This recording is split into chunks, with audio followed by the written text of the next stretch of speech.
All right, on this week's episode, I'm interviewing Teri Hansen. Teri is the current CEO of the Charles and Margery Barancik Foundation, former CEO of the Gulf Coast Community Foundation. Before that, she was at the Cleveland Foundation and in Indiana before that.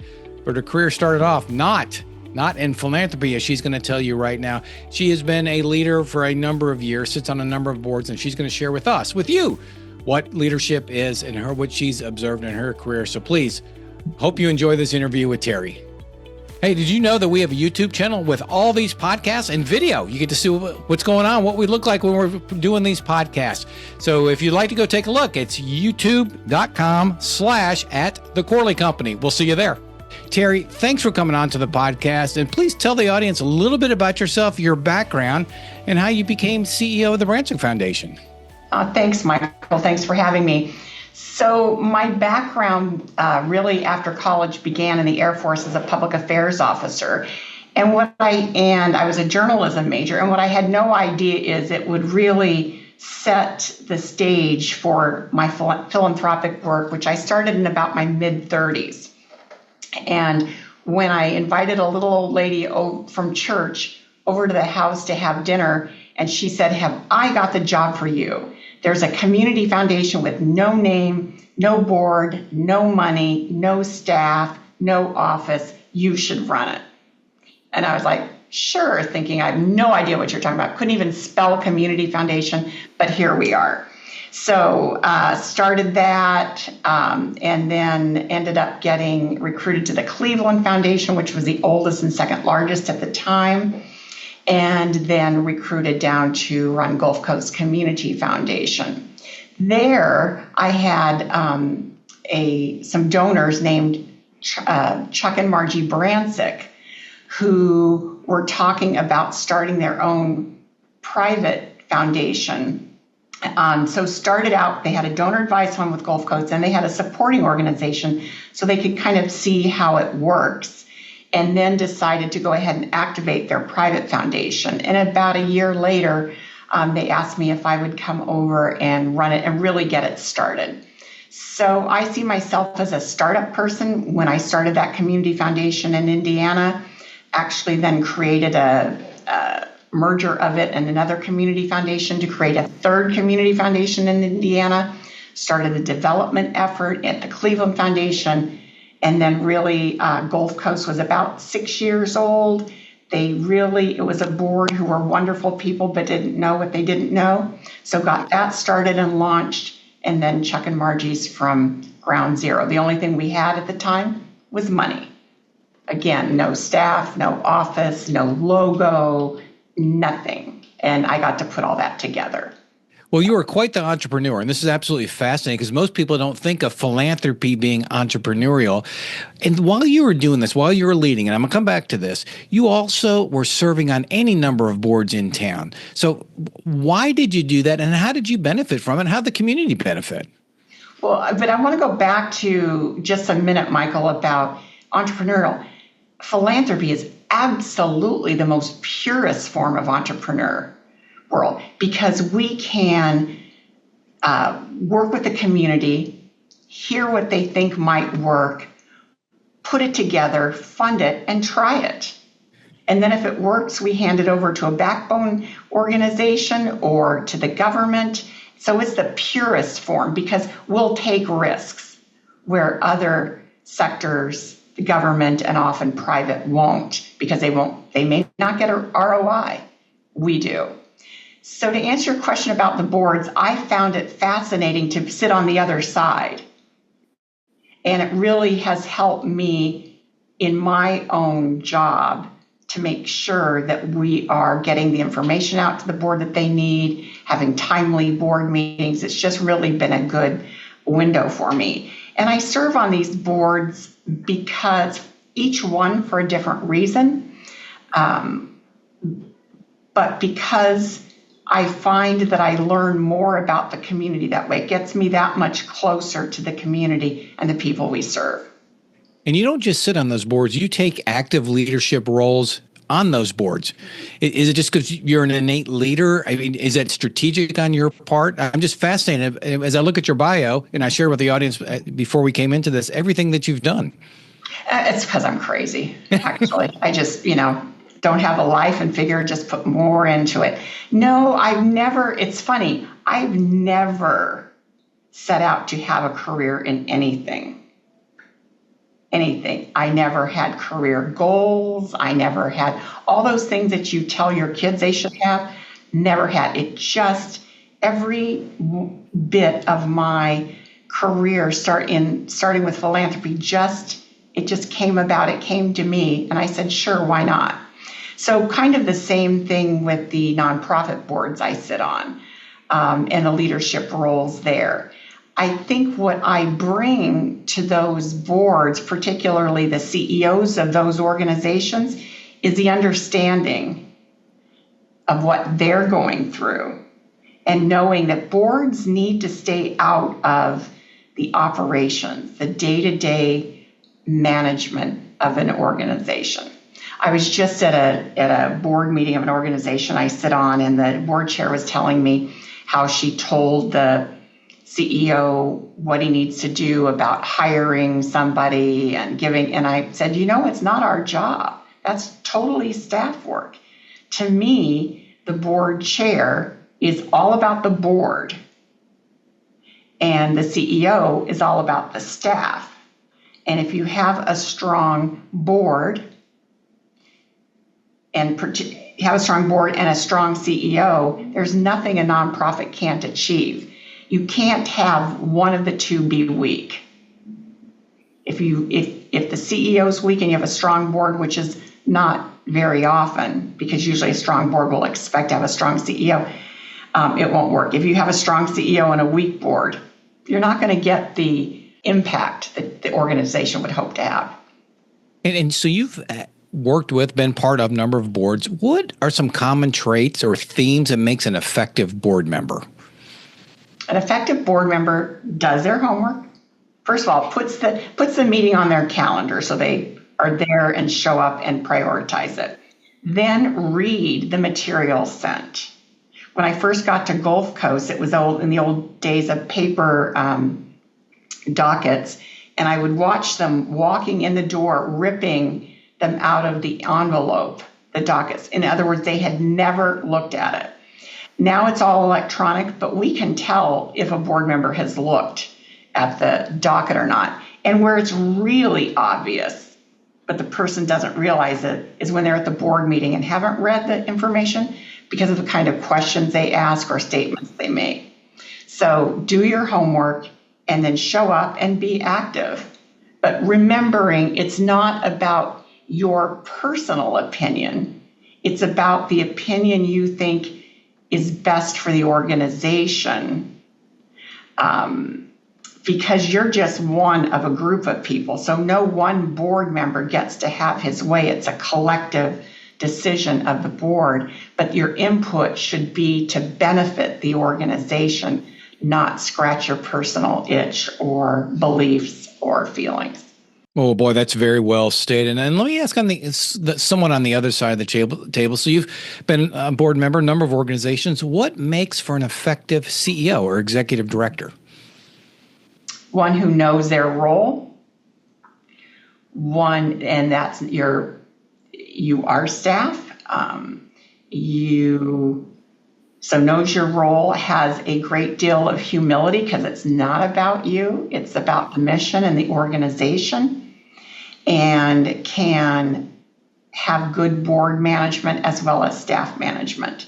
And when I say board management, I don't mean controlling them. I mean making sure that, again, they have the information they need.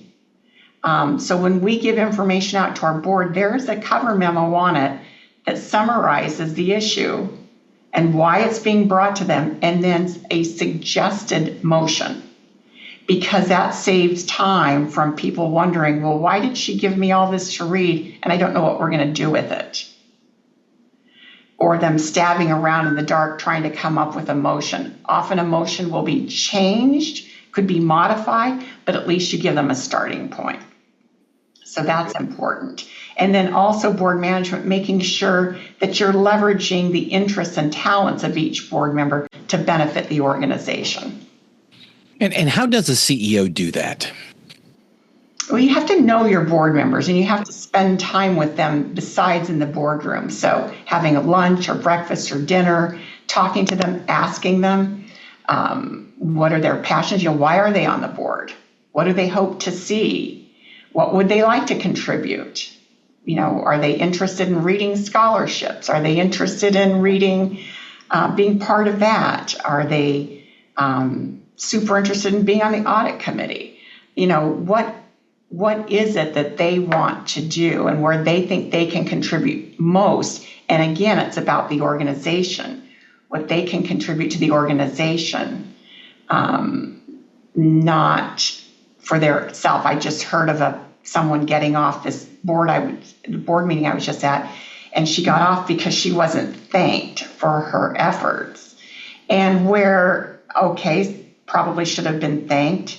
That's not why you're on there. You're not on there for your own personal gratification. You're on there to be part of the whole, contributing to the benefit of the organization that then benefits the community.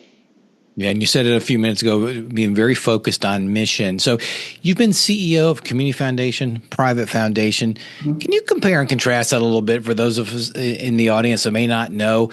Is it a different type of leadership style, different type of activity? Could you just talk about that for a minute?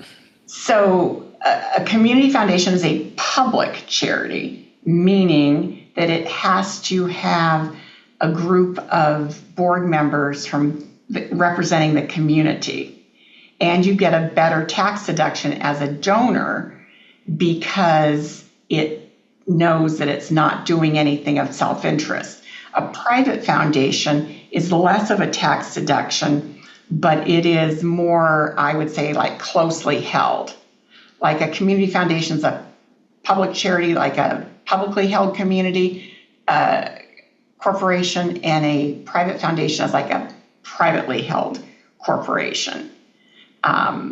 So that is the biggest difference. But I still, when I ran a community foundation, tried to make sure we followed the letter of the law of a private foundation on areas that the private foundation laws were tighter, and at the private foundation, the community foundation laws, where those are tighter, because I think then your best practices and get the best ultimately for the community.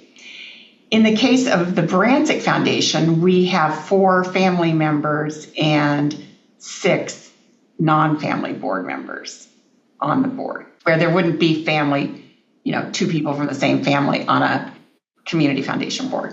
I think that was the best analogy I've ever heard. And in one statement, comparing and contrast between a community foundation and a private foundation, the publicly held corporation versus a privately held corporation. Mm-hmm. I love that. That just picture nice and succinct. I like that quite a bit.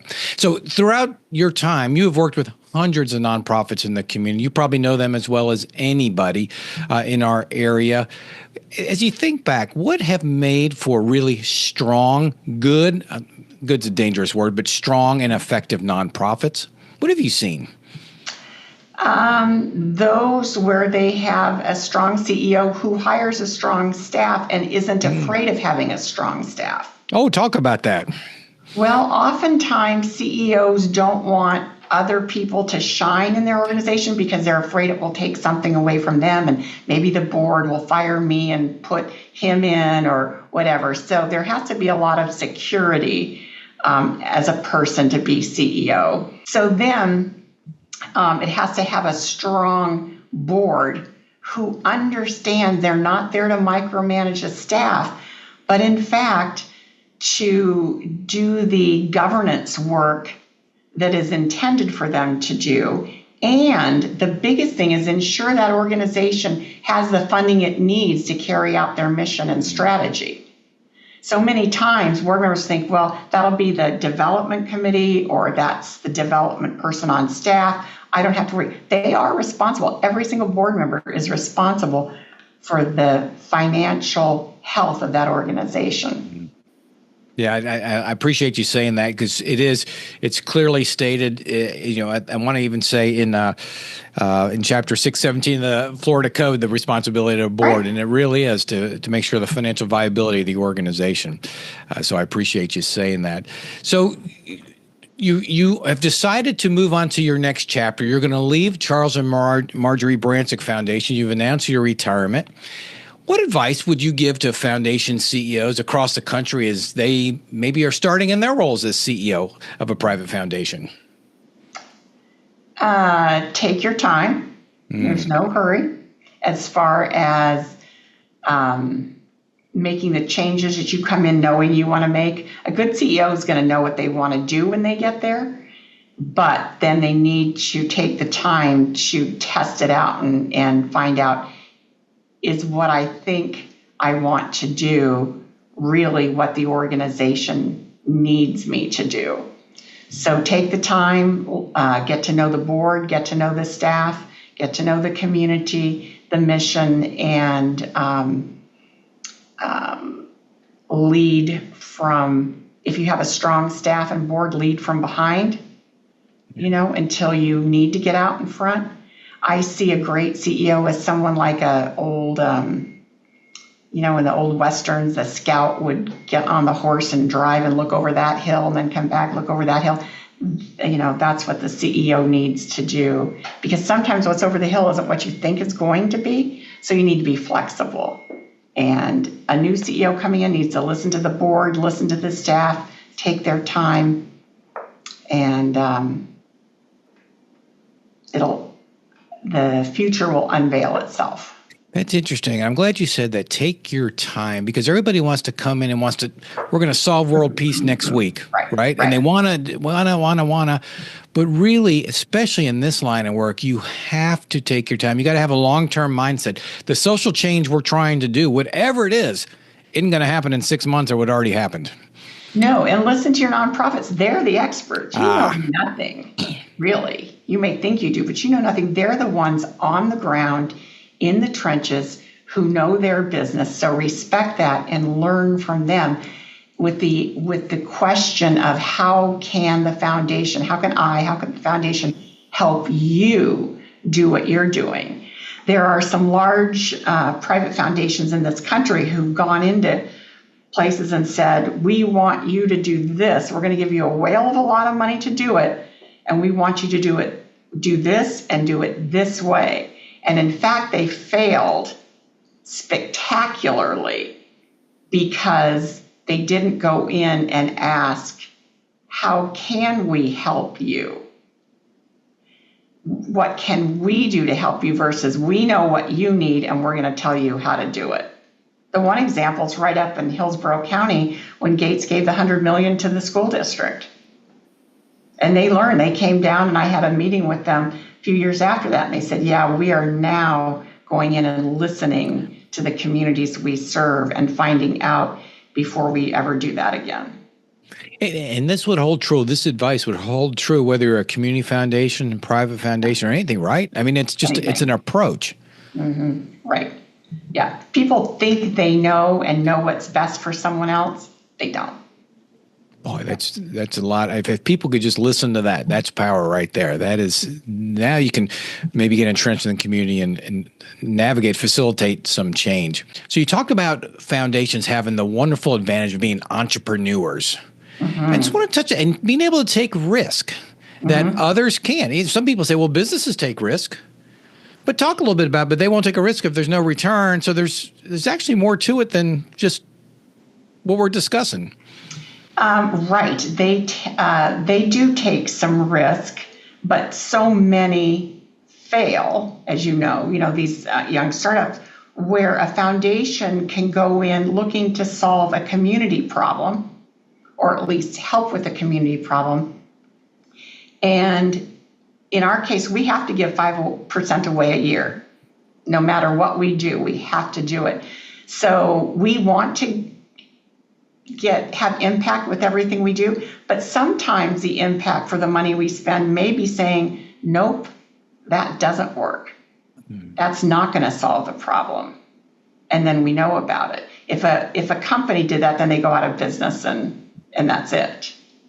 So there's a big difference. Also, I get frustrated when people try to privatize everything, all the services, let the for-profit world do it. I can guarantee you if they could make a profit helping the homeless, helping the hungry, some of these other things, they would. Somebody would be making a lot of money out of it.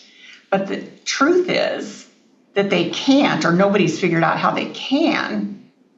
So the nonprofit community has to come together and figure out how to take care of it. And the government should be lockstep with them, because some of these issues that the nonprofits are working on are in part the responsibility of our government. Absolutely. That's well stated. I like the framing of that. All right, Teri, you've, as we said a minute ago, you've announced your retirement. Look back, little Teri Hansen, her career she's about to start coming up. What advice would you give to Teri of 10 or 20 years ago? Well, if I'd given her advice 35 years ago, I'd say run. Because startups are the hardest.